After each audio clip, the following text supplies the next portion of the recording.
UPSC aspirants anthropology ఆప్షనల్కి కొత్త batches January 2 నుంచి ప్రారంభమవుతున్నాయి. మన UPSC faculty Srinivas sir anthropology కూడా మనకి టీచ్ చేస్తున్నారు. మీ అందరికీ తెలుసు. సార్ క్యూరేట్ చేసిన కంటెంట్ అంటే డిఫరెంట్ సోర్సెస్ స్టాండర్డ్ బుక్స్ నుండి చదివి ఆయన స్వయంగా రాసిన హ్యాండ్ రిటన్ నోట్స్ మీకు ఈ కోర్సులో భాగంగా క్లాసెస్తో పాటు ప్రొవైడ్ చేస్తారు.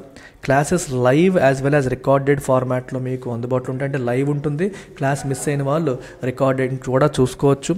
And complete sure short notes అంటే మీకు 90% ఆఫ్ ద క్వశ్చన్స్ కూడా మనకి లాస్ట్ ఇయర్ పేపర్ తీసుకుంటే సార్ నోట్స్లో ప్రతి ఒక్కటి కూడా కవర్ అయింది.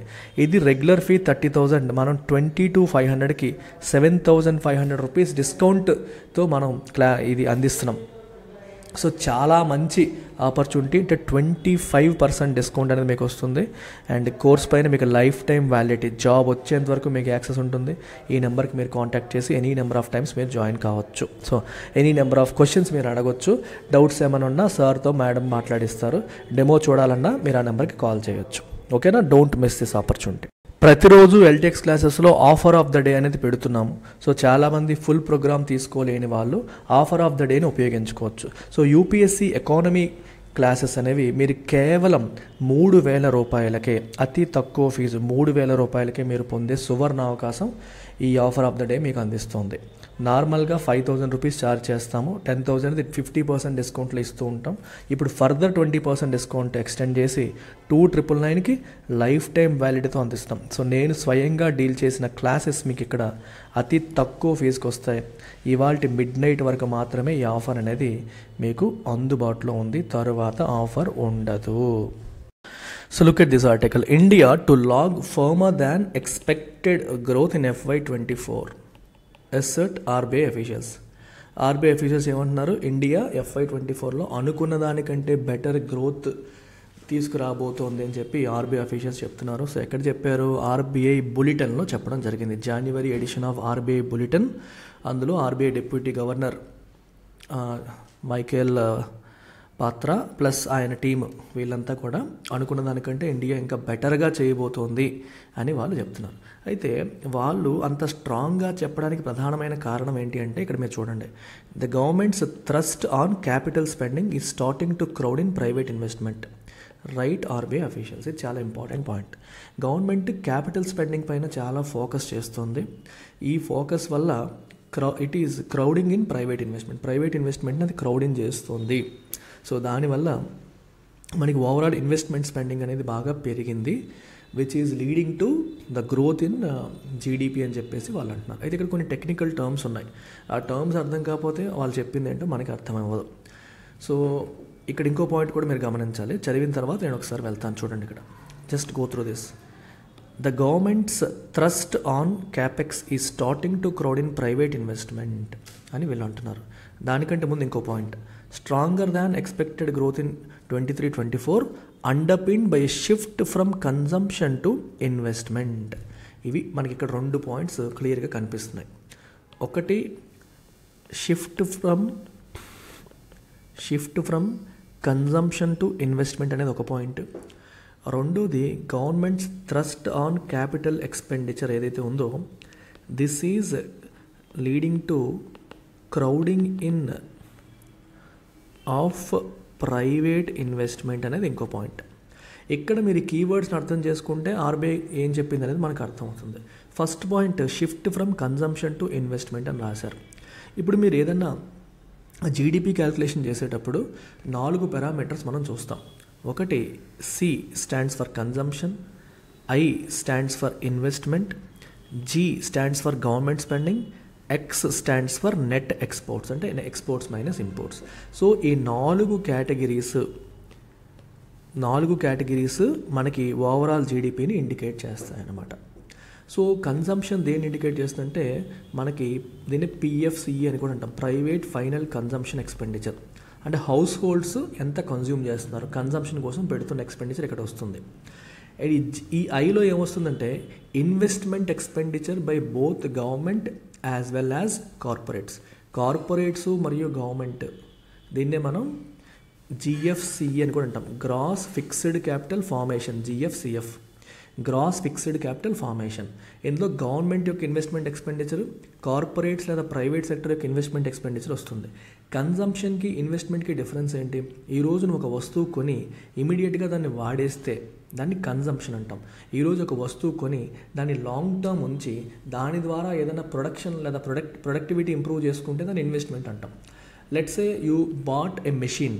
ఒక మెషిన్ కొన్నావు, మెషిన్ కొని దాంతో నువ్వు వస్తువులు తయారు చేస్తున్నావు. ఆ మెషిన్ ఏమంటాం మనం? Investment expenditure. Because you are not consuming it at once, ఒకేసారి దాన్ని కన్జ్యూమ్ చేసేయట్లేదు, దాన్ని తరతరాలు వాడుతున్నావు. అలా కాకుండా ఈరోజు నువ్వు ఒక షర్ట్ కొన్నావు, అది consumption expenditure, you are consuming it immediately. ఆ షర్ట్ ద్వారా అడిషనల్ ప్రొడక్టివిటీ ఏమీ లేదు, దాన్ని ఇమీడియట్గా కన్జ్యూమ్ చేస్తున్నాం. అదే షర్ట్ తయారు చేసే మెషిన్ కానీ సెటప్ కానీ కొన్నావు అనుకో, అది ఇన్వెస్ట్మెంట్ ఎక్స్పెండిచర్. సో ఇక్కడ shift from consumption to investment అంటే అర్థం ఏంటంటే, కన్జంప్షన్ స్పెండింగ్లో పెద్దగా పెరుగుదల లేదు, కానీ government is spending a lot of money for capital expenditure. Capital expenditure అర్థం ఏంటి? Investment expenditure. So anything that ads to productive capacity of the economy is called capital expenditure. అంటే రోడ్లు వేసింది అనుకోండి ప్రభుత్వం, అది లాంగ్ టర్మ్ యూజ్ అవుతుంది. Power lines, dams, projects, అలాగే కంప్యూటర్స్, అలాగే కార్పొరేట్ కంపెనీస్ మెషినరీ కొనడం, ఎక్విప్మెంట్ కొనడం, ఇవన్నీ కూడా మనకి ఇన్వెస్ట్మెంట్ ఎక్స్పెండిచర్ కిందకి వస్తాయి. Government is spending a lot of money on capital expenditure. దానివల్ల ఏమవుతుంది? మనకి ఇన్ఫ్రాస్ట్రక్చర్ అనేది డెవలప్ అవుతుంది.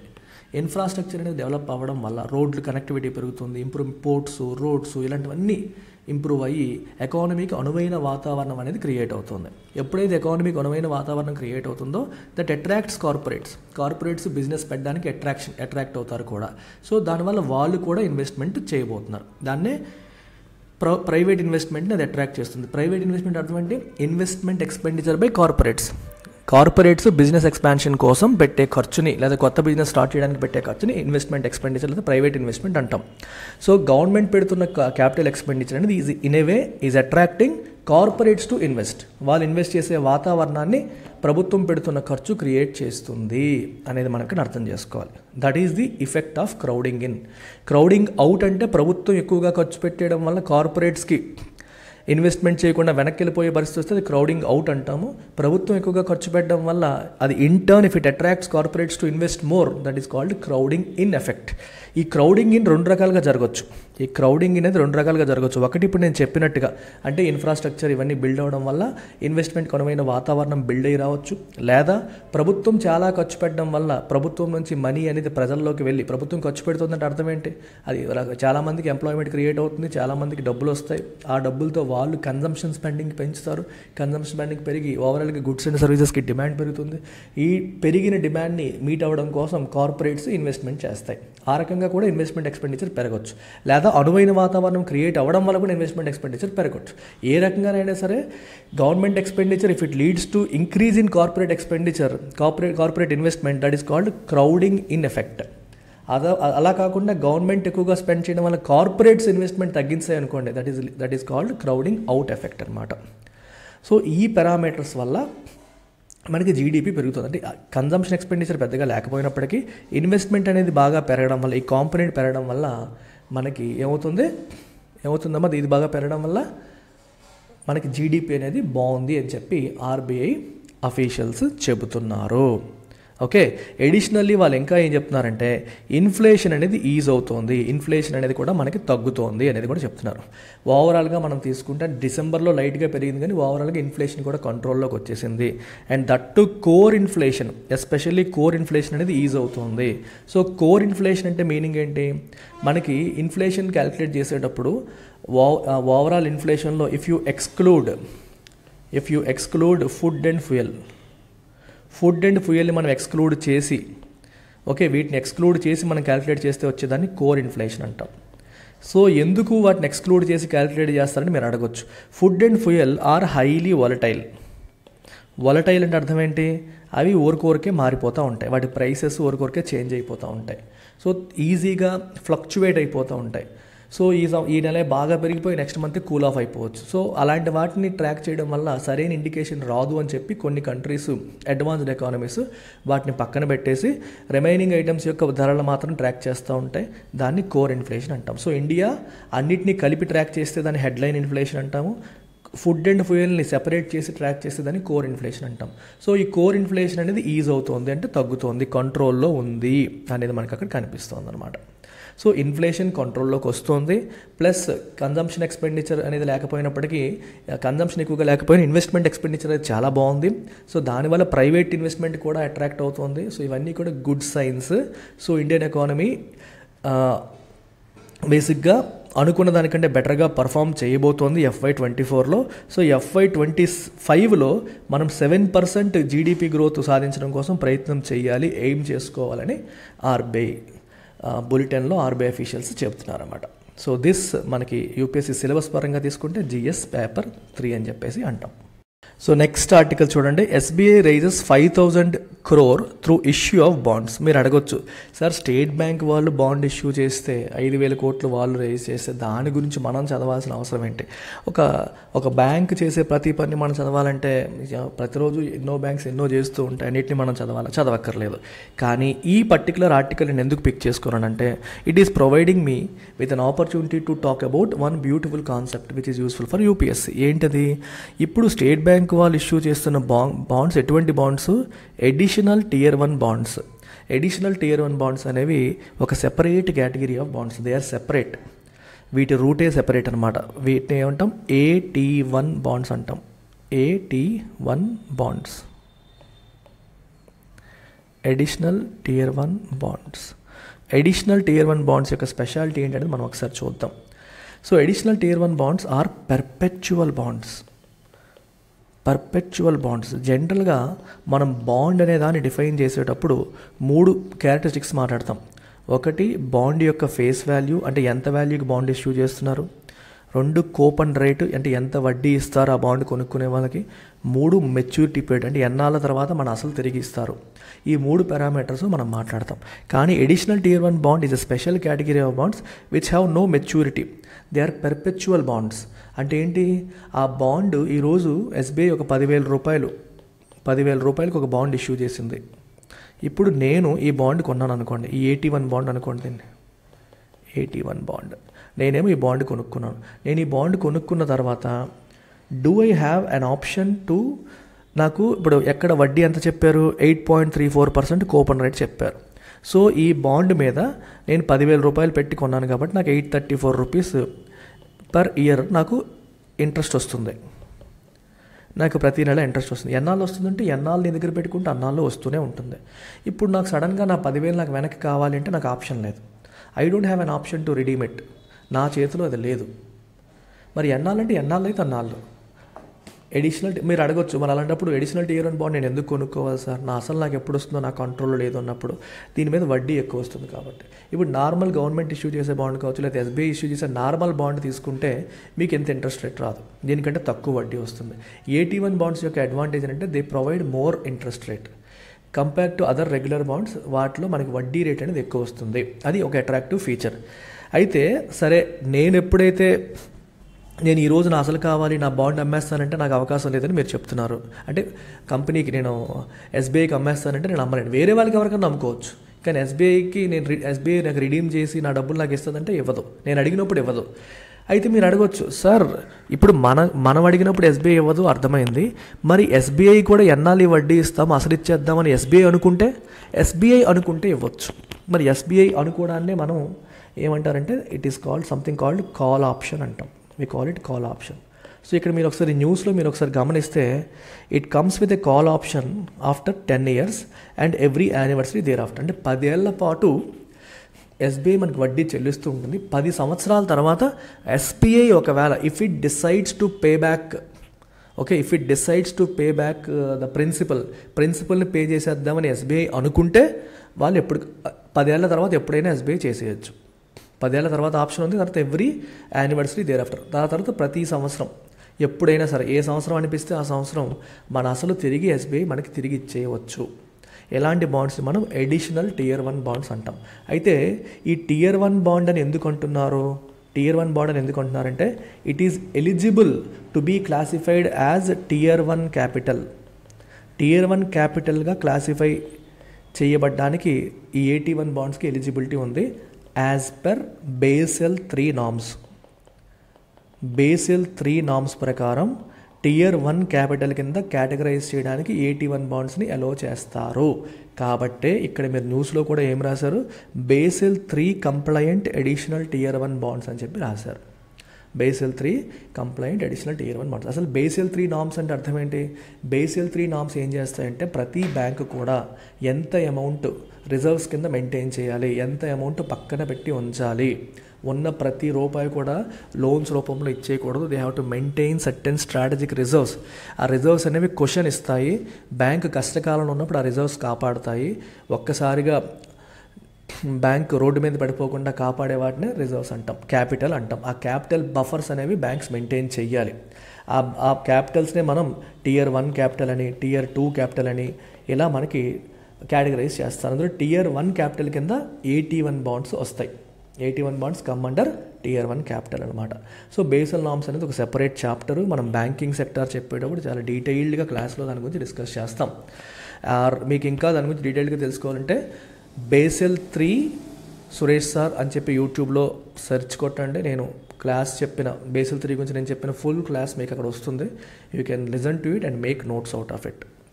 సో AT1 బాండ్ యొక్క కథ మీకు ఎగ్జామ్లో అడిగితే consider the following statements about AT1 bonds అని చెప్పినప్పుడు, ఒకటి they have perpetual tenor, fixed tenor ఉంటుంది, పర్పెచువల్ ఉంటుంది. ద ఇష్యూయర్ కెన్ కాల్ బ్యాక్, ఇష్యూయర్ ఎప్పుడు కావాలంటే అప్పుడు వాటిని కాల్ బ్యాక్ చేయొచ్చు. దే కెన్ పే బ్యాక్, అసలు పే చేయొచ్చు. Generally they provide more interest rate than regular bonds. Regular వాటికంటే ఎక్కువ కూపన్ రేట్ను ప్రొవైడ్ చేస్తాయి. They are eligible to be categorised as tier 1 capital as per Basel 3 norms. ఈ points మీరు గుర్తుపెట్టుకుంటే సరిపోతుంది, అంతే. సో ఈ ఆర్టికల్ కూడా UPSC సిలబస్ పరంగా తీసుకుంటే మనకి GS పేపర్ 3 కిందకి వస్తుంది. ఈ ఆర్టికల్ చూడమ్మా, sub categorization of SCs panel to look in to even distribution of benefits. So even distribution అంటే అర్థం ఏంటి? అందరికీ ఒకే రకంగా బెనిఫిట్స్ డిస్ట్రిబ్యూట్ అయ్యేలా చూడాలి అనేది ఈ ప్యానల్ యొక్క ఉద్దేశం. స్టోరీలోకి మనం ఒకసారి వెళ్దాము. వెళ్ళే ముందు అసలు న్యూస్ ఐటమ్ ఏంటి అనేది ఒకసారి చూద్దాం. సో గవర్నమెంట్ ఏం చేసిందంటే మనకి యూనియన్ గవర్నమెంట్ ఒక 5 మెంబర్ ప్యానెల్.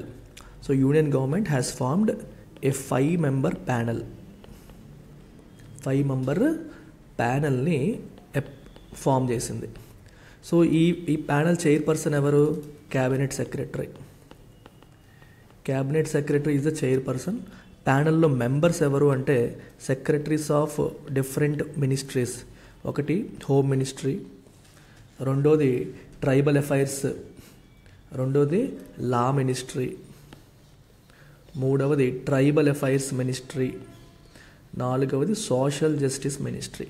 ఈ 4 మినిస్ట్రీస్ యొక్క secretaries and headed by cabinet secretary. ఇది 5 మెంబర్ల ప్యానెల్. ఈ 5 మెంబర్ల ప్యానెల్ యొక్క రెస్పాన్సిబిలిటీ ఏంటి?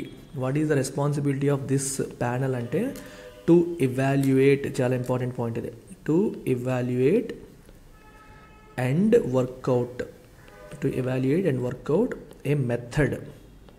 దేనికి? For the equitable. ఈక్విటబుల్ అంటే మీనింగ్ అంటే ఫెయిర్. ఈక్విటబుల్ అంటే fair distribution of benefits. Distribution of benefits, schemes and initiatives to the most backward,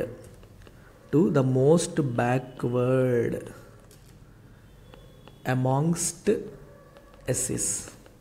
so SCsలో కూడా డిఫరెంట్ సబ్ కేటగిరీస్ ఉన్నాయి. అంటే డిఫరెంట్ కేటగిరీస్ ఆఫ్ పీపుల్ ఉన్నారు. వీళ్ళలో కొంతమంది అడ్వాన్స్డ్గా ఉన్నారు, కొంతమంది బాగా వెనకబడిపోయి ఉన్నారు.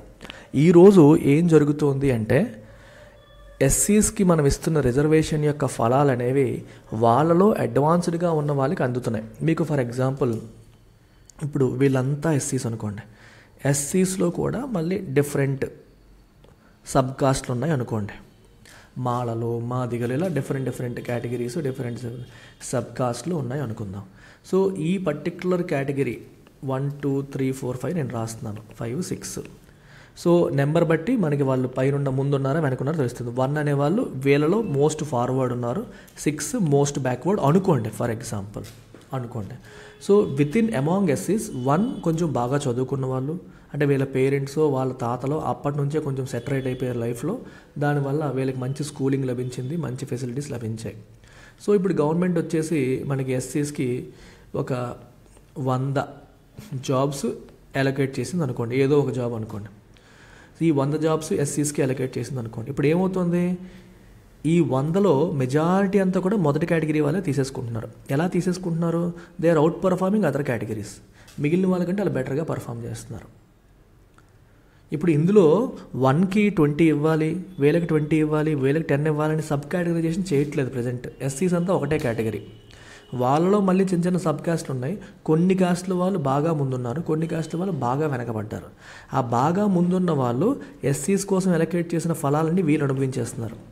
సో వీళ్ళందరికీ ఏం మిగలట్లేదు. వెనకాల ఉన్న వాళ్ళు లేదా మొదటి 2 కేటగిరీస్ లాగుతుంటే వెనకాల వాళ్ళకి ఏం మిగలట్లేదు. సో గవర్నమెంట్ యొక్క బెనిఫిట్స్ లైక్ రిజర్వేషన్ బెనిఫిట్స్ కావచ్చు, వేరే బెనిఫిట్స్ కావచ్చు, అవి అందరికీ ఫెయిర్గా అందుబాటులోకి రావట్లేదు. ఈక్విటబుల్ డిస్ట్రిబ్యూషన్ అనేది జరగట్లేదు. అది ఈక్విటబుల్ డిస్ట్రిబ్యూషన్ జరిగేలా చేయడం ఎలా అనే దాన్ని ఎవాల్యుయేట్ చేయడం కోసమని యూనియన్ గవర్నమెంట్ ఈ 5 మెంబర్ల ప్యానెల్ని ఫామ్ చేసింది. ఈ ప్యానెల్ హెడ్ క్యాబినెట్ సెక్రటరీ, ఇంకో 4 మెంబర్స్ హోమ్ మినిస్ట్రీ, లా మినిస్ట్రీ, ట్రైబల్ అఫైర్స్ మినిస్ట్రీ మరియు సోషల్ జస్టిస్ మినిస్ట్రీ నుంచి ఈ ప్యానెల్లో ఉన్నారు. అంటే వీళ్ళందరూ ఐఏఎస్ ఆఫీసర్స్ అనమాట. సో వీళ్ళు ఏం చేయొచ్చు, ఎలా చేయొచ్చు అనే దానిపైన రీసెర్చ్ చేసి కనుక్కొని వాళ్ళ రిపోర్ట్ అనేది వాళ్ళు సబ్మిట్ చేస్తారు. ఇప్పుడు ఎస్సీస్లో ఎన్ని ఉన్నాయి కేటగిరీస్? రఫ్లీ 1200 సబ్ కాస్ట్లు ఉన్నాయి ఎస్సీస్లో. 1200 సబ్ కాస్ట్లు ఎస్సీస్లో ఉన్నాయి.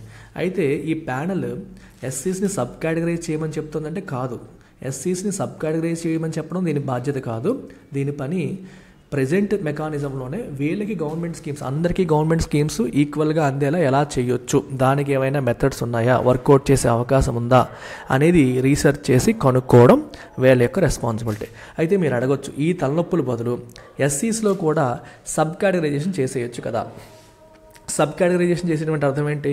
వాళ్ళని డిఫరెంట్ ఎస్సీఏ, ఎస్సీబీ, ఎస్సీసీ, ఎస్సీడీ అను లేదా ఏదో వేరే పేరుతో కేటగరైజ్ చేసేసి అందులో మోస్ట్ అడ్వాన్స్డ్ ఏలో పెట్టి, లీస్ట్ అడ్వాన్స్డ్ మోస్ట్ బ్యాక్వర్డ్ సిలోనో డీలోనో పెట్టి, సో డీకి ఎక్కువ అలొకేట్ చేసి ఏకి తక్కువ అలొకేట్ చేసి అలా ఏమన్నా చేయొచ్చు కదా.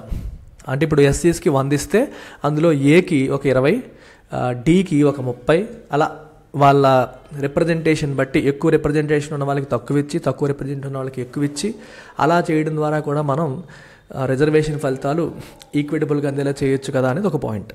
దాన్ని ఎస్సీ సబ్ కేటగరైజేషన్ అంటాం. అయితే సబ్ కేటగరైజేషన్ అనేది ప్రస్తుతానికి జరిగిందా? ఇప్పటి వరకు జరగలేదు.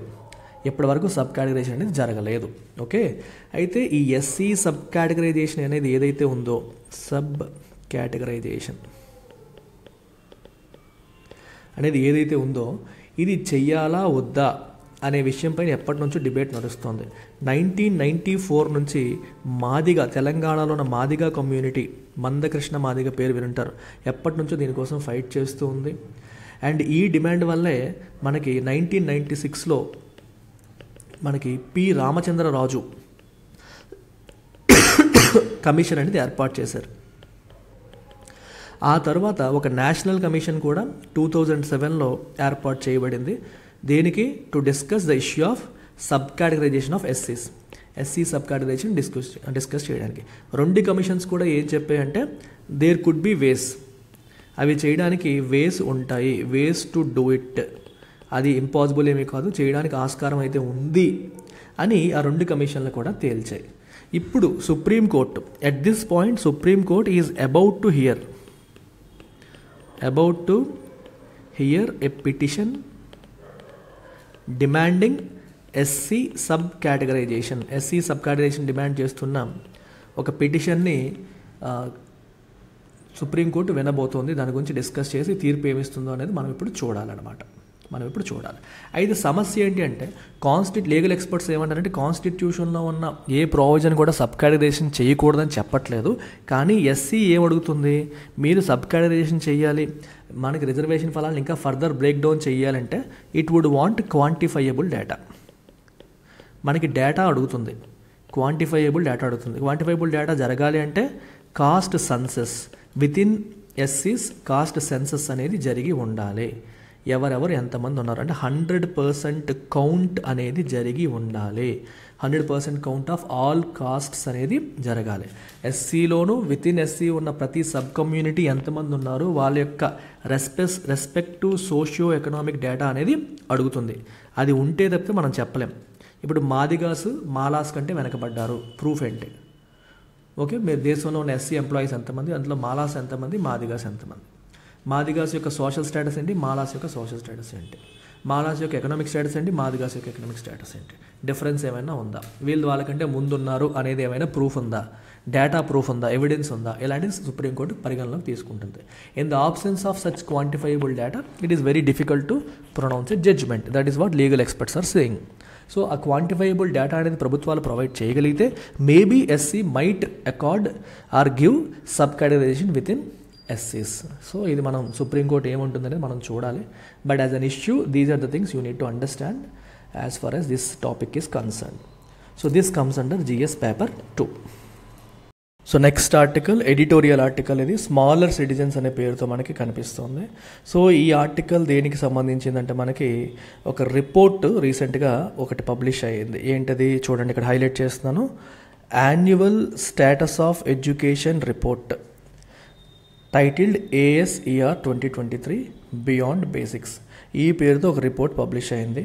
ఇది ఎవరు పబ్లిష్ చేశారంటే ఒక civil society organisation by name Pratham అనే ఆర్గనైజేషన్ ఈ సర్వే చేసి ఈ డేటాని రిలీజ్ చేసింది.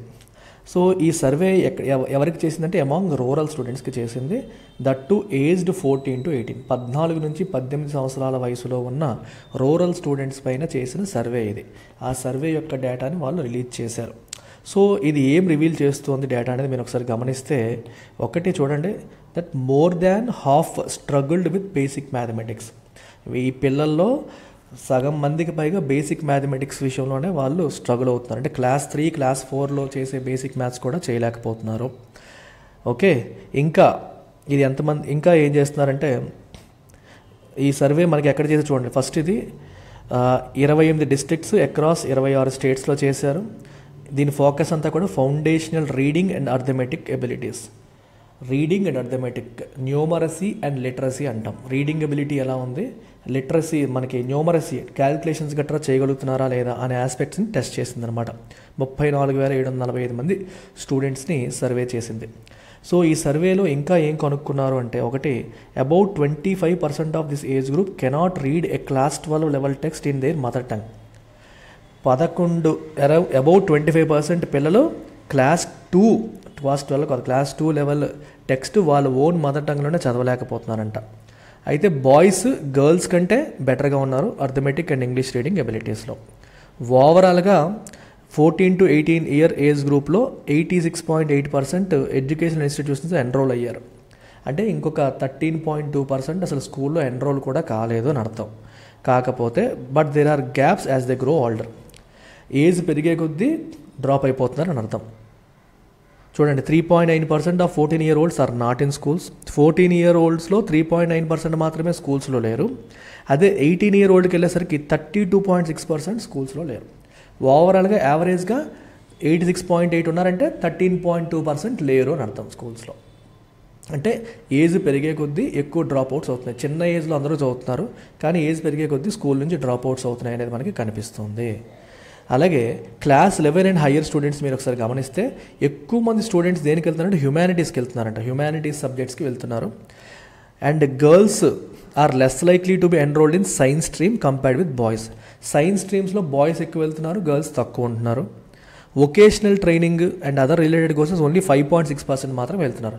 ఇప్పుడు ITI అని చెప్పి మీరు వింటూ ఉంటారు. వొకేషనల్ ట్రైనింగ్ అంటే ఇండస్ట్రీ స్పెసిఫిక్ స్కిల్స్, ఉద్యోగానికి పనికొచ్చే స్కిల్స్కి సంబంధించి స్కిల్స్ని ట్రైనింగ్ ఇచ్చే సంస్థను వొకేషనల్ అంటాం. అలాంటి వాటికి చాలా తక్కువ మందే వెళ్తున్నారు. మిగిలిన వాళ్ళందరూ కూడా రెగ్యులర్ కోర్సెస్ తీసుకుంటున్నారనేది ఇక్కడ కనిపిస్తుంది. అలాగే ప్రైవేట్ ట్యూషన్ని కోరుకుంటున్న ప్రపోర్షన్ ఆఫ్ స్టూడెంట్స్ కూడా మనకి 25% ఉండేది ఒకప్పుడు, ఇప్పుడు 30%కి పెరిగింది. అండ్ 90% ఆఫ్ యంగ్స్టర్స్కి స్మార్ట్ ఫోన్ ఉందంట.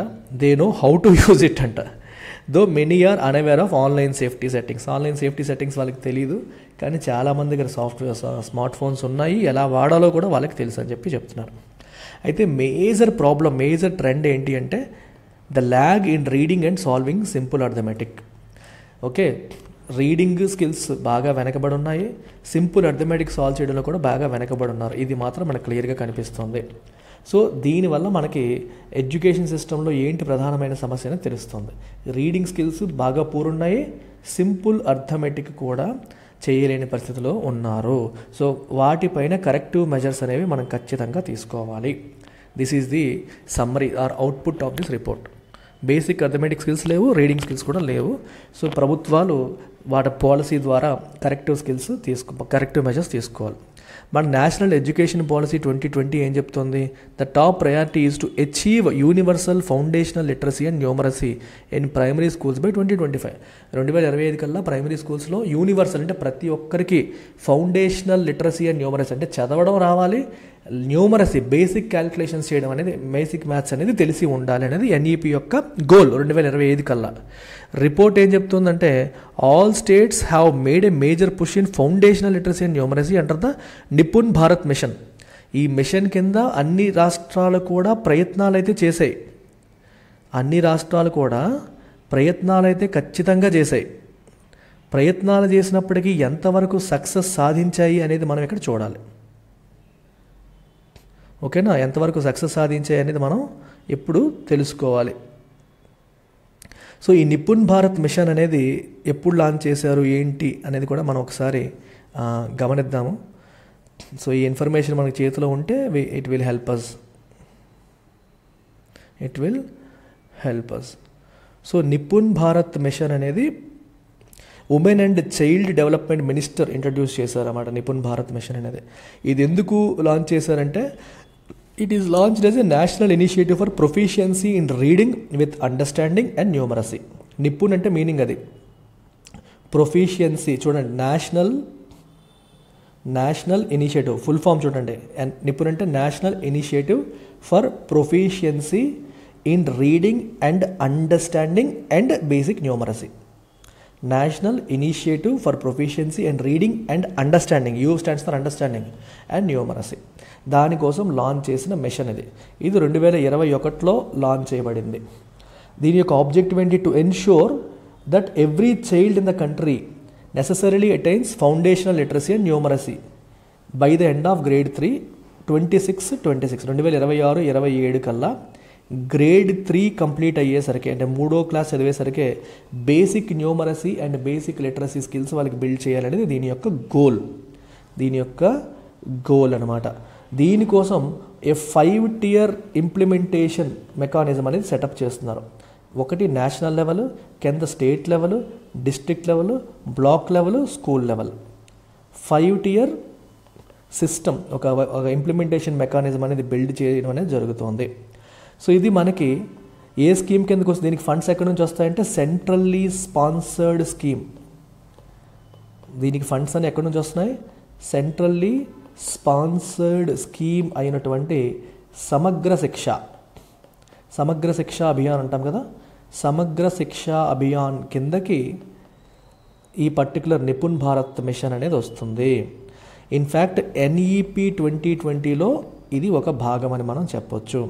మరి దీన్ని ఇంప్లిమెంట్ చేసే ఏజెన్సీ ఎవరంటే department of school education and literacy of ministry of ఎడ్యుకేషన్లో department of school education and literacy అనేది ఈ పర్టికులర్ మిషన్ యొక్క ఇంప్లిమెంటింగ్ ఏజెన్సీ. వాళ్ళు ఇంప్లిమెంట్ చేయాల్సిన రెస్పాన్సిబిలిటీ వాళ్ళకి ఉంది. ఇంప్లిమెంట్ చేయాల్సిన రెస్పాన్సిబిలిటీ ఎవరికి ఉంది? మినిస్ట్రీ ఆఫ్ ఎడ్యుకేషన్ కింద ఉన్న department of school education and literacy వాళ్ళకి ఉంది. This is all about Nipun mission. So ఈ నిపుణ్ మిషన్ కింద మనకి ఫౌండేషన్ లిటరసీ మరియు న్యూమరసీ సాధించాలనేది టాప్ ప్రయారిటీగా నేషనల్ ఎడ్యుకేషన్ పాలసీ చెప్తోంది. కాకపోతే మనం నెంబర్స్ అనేది మనం ఒకసారి గమనిస్తే the numbers show that in a diverse and vast country such as India there is a lot of catching up to do. మనం చాలా వెనకబడి ఉన్నామనేది మనకు క్లియర్గా తెలుస్తుంది. రైజింగ్ ఎన్రోల్మెంట్ అనేది గుడ్ థింగ్, ఎన్రోల్మెంట్ అనేది పెరుగుతుంది, ఎక్కువ మంది స్కూల్లో ఎన్రోల్ అవుతున్నారు. కాకపోతే what await students after they finish the compulsory school side, class 8 తర్వాత ఏం జరుగుతుంది అనేది మనకి సరిగ్గా లేదు. Is not all that rosy, అది పాజిటివ్గా లేదు. sometimes because they are simply not able to cope with ambitious curriculum set for the higher secondary level. 9th క్లాస్కి 10th క్లాస్కి 11th and 12thకి దానికి సెట్ చేసిన కరికులంకి వాళ్ళు కోపప్ చేయలేకపోతున్నారు. అంటే ఫౌండేషనల్ లెవెల్లో వాళ్ళకి సరైన స్కిల్స్ బిల్డ్ కాలేకపోవడం వల్ల వాళ్ళు సెకండరీ లెవెల్లో రిక్వైర్డ్ స్కిల్స్ని కోపప్ చేయలేక డ్రాప్ అవుతున్నారు అనేది ఒక అజంప్షన్ అనమాట. So right to education act 2009 may have ensured universal access to education. Right to education act వల్ల అందరికీ యాక్సెస్ టు ఎడ్యుకేషన్ అనేది లభించినప్పటికీ చాలా గ్యాప్స్ అనేవి ఇంకా ఉన్నాయి. ప్రతి ఒక్కరికి దాని యొక్క ఫలితాలు, ఎడ్యుకేషన్ యొక్క ఫలితాలు అందాలి అంటే ప్రతి ఒక్కరు నిజంగా బేసిక్ న్యూమరసీ అండ్ లిటరసీ పొందడం విషయంలో తీసుకుంటే ఇంకా చాలా గ్యాప్స్ అనేవి ఉన్నాయి. అవన్నీ ఫిల్ అవ్వాల్సిన అవసరం ఉందని ఈ ఆర్టికల్ చెప్తుంది. సో ఆర్టికల్ యొక్క కీవర్డ్స్ మనకి ASER, ఇది సర్వే, ఇది కండక్ట్ చేసిన సంస్థ Pratham, it's an NGO, non governmental organisation. So ఇది ఏం చెప్తుందంటే బేసిక్ న్యూమరసీ లిటరసీలో ఇంకా చాలా గ్యాప్స్ ఉన్నాయని చెప్తుంది. దీనికి సంబంధించి గవర్నమెంట్ పాయింట్ ఆఫ్ వ్యూలో మనం తీసుకుంటే నిపుణ్ భారత్ మిషన్ని మనం రెఫర్ చేసుకోవాలి, నేషనల్ ఎడ్యుకేషన్ పాలసీని రెఫర్ చేసుకోవాలి, రైట్ టు ఎడ్యుకేషన్ యాక్ట్ని రెఫర్ చేసుకోవాలి. A lot needs to be done అనేది లాస్ట్లో మనం చెప్పుకునే పాయింట్. ఇది మనకి యూపీఎస్సీ సిలబస్ పరంగా తీసుకుంటే GS paper 2 social justice as well as governance కిందకి వస్తుంది, గవర్నమెంట్ స్కీమ్స్ కిందకి మనకి ఇది వస్తుంది. సో ఈ ఆర్టికల్ చూడండి, crack down on hate speech, incitement to violence. Hate speech పైన అలాగే వైలెన్స్ని ఇన్సైట్ చేయడం. ఇన్సైట్ అంటే ఏంటి? రెచ్చగొట్టడం, అంటే ఎదుటి వాళ్ళని రెచ్చగొట్టి హింస వైపు వాళ్ళని ప్రేరేపించే కార్యక్రమాలు ఎవరన్నా చేస్తే వాటిని మీరు అణిచివేయాలి, అనగదొక్కాలి అని చెప్పేసి సుప్రీంకోర్టు అంటుంది. సో సుప్రీంకోర్టు ఇక్కడ ఏమంటుంది చూడండి, we require authorities to be conscious that no incitement to violence, అంటే హింసకి ప్రేరేపించడం, అండ్ హేట్ స్పీచ్ అంటే ఎదుటి వాళ్ళ పట్ల ద్వేషభావాన్ని రగిల్చే స్పీచెస్ ఏవైతే ఉన్నాయో ఆర్ పర్మిసిబుల్, అవి పర్మిసిబుల్ కాదు అనేది గవర్నమెంట్స్ కాన్షియస్గా ఉండాలి. The DMs, the district magistrates and SPs అంటే superintendent of police concern will take necessary steps as may be required. వాళ్ళందరూ కూడా ఏ స్టెప్స్ అవసరమైతే ఆ స్టెప్స్ తీసుకోవాల్సిన అవసరం ఉంది అని సుప్రీంకోర్టు చెప్తోంది. అయితే హేట్ స్పీచ్ గురించి మనకి వాటి లీగల్ పొజిషన్ ఏంటి, దానికి కథ ఏంటి అనేది మనం ఒకసారి గమనిద్దాం. First if you look at definition of hate speech, hate speech యొక్క డెఫినేషన్ మనం ఒకసారి అబ్జర్వ్ చేస్తే 267th report of law commission of India hate speech గురించి ఏం చెప్తోంది అంటే, a hate speech is stated as an incitement అంటే రెచ్చగొట్టడం, incitement to hatred primarily against a group of persons, primarily against a group of persons defined in terms of race, ethnicity, gender, sexual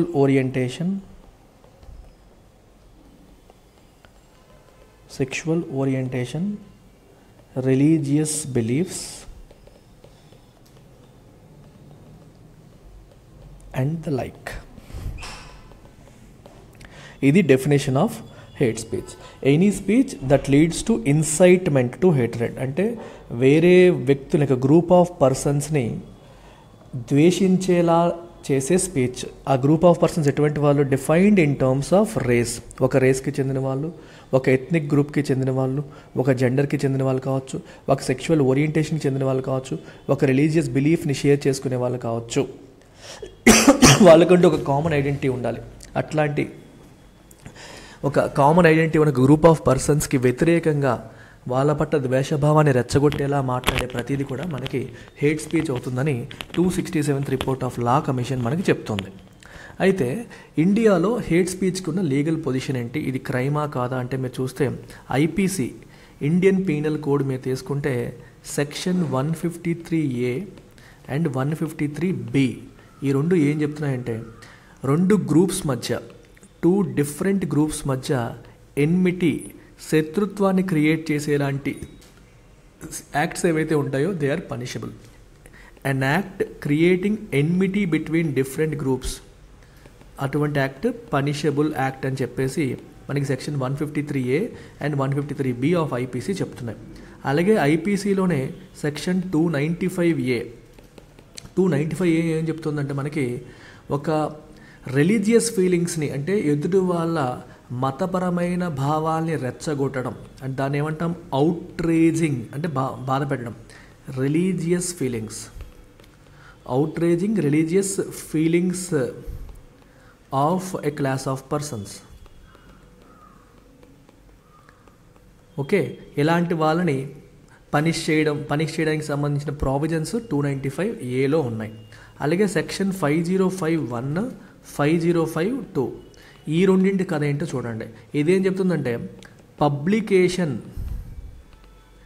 and